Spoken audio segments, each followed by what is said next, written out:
যদি আমি বিজয় লাভ করতে পারি তাহলে আপনাদের প্রতি আমার কথা হলো, যেমন ইতিপূর্বে আপনাদেরকে ভালোবেসেছি, আমি এমপি হলে অবশ্যই আপনাদের প্রতি কৃতজ্ঞ থাকব, আপনাদের সাথে আমার সম্পর্ক ভালো থাকবে, আমি কখনো অকৃতজ্ঞ হব না আপনাদের প্রতি, এই ওয়াদা আমি আপনাদের করছি। সংগ্রামী বন্ধুগণ, আমাদের আমিরে জামাত বলেছেন আমরা যদি ক্ষমতায় যাই আমরা সেবক হব, আমরা যদি ক্ষমতায় যাই আন্দোলন করার প্রয়োজন হবে না, মানুষের অধিকার তার ঘরে ঘরে পৌঁছে দেওয়ার ব্যবস্থা হবে। আমরা যদি ক্ষমতায় যাই তাহলে 5 বছর পর্যন্ত শিশুদেরকে ফ্রি চিকিৎসার ব্যবস্থা করা হবে।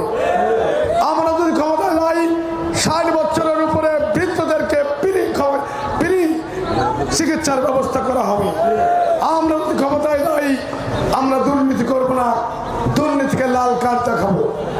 আমরা যদি ক্ষমতায় যাই তাহলে এই এলাকায় ঘের ভেড়ি কেউ জোর করে করতে পারবে না, প্রত্যেকের ঘের ভেড়ি তাকে বুঝিয়ে দেওয়া হবে এবং হারিনা দিয়ে কেউ ঘের করতে পারবে না। আমরা যদি ক্ষমতায় যাই তাহলে মোংলা বন্দরকে একটি আধুনিক বন্দরে রূপান্তরিত করব, ইপিজেডকে আরো শক্তিশালী করব। চাঁদাবাজি হলে কোনো এলাকায় ব্যবসা বাণিজ্য থাকে না, ক্রমবর্ধমান ব্যবসা বাণিজ্য শিল্পাঞ্চল গড়ে তোলার জন্য চাঁদা মুক্ত একটি সুন্দর পরিবেশ বান্ধব একটি শিল্পাঞ্চল গড়ে তোলার জন্য অর্থনৈতিকভাবে বড় বড় শিল্পপতিদেরকে ডেকে এনে শিল্প কল কারখানা গড়ে তোলার ব্যবস্থা করা হবে।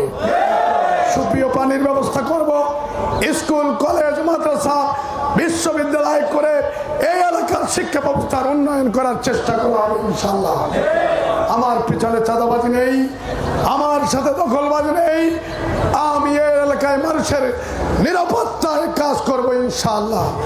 সর্বোপরি সবাই আমাকে সবসময় পাবেন, সবসময় পাবেন আমাকে, কখনো না 2টে 3টে কোথাও আপনার ভায়া মিডিয়া লাগবে না, সবাই সশরীরে সরাসরি আমার সাথে যোগাযোগ করতে পারবেন।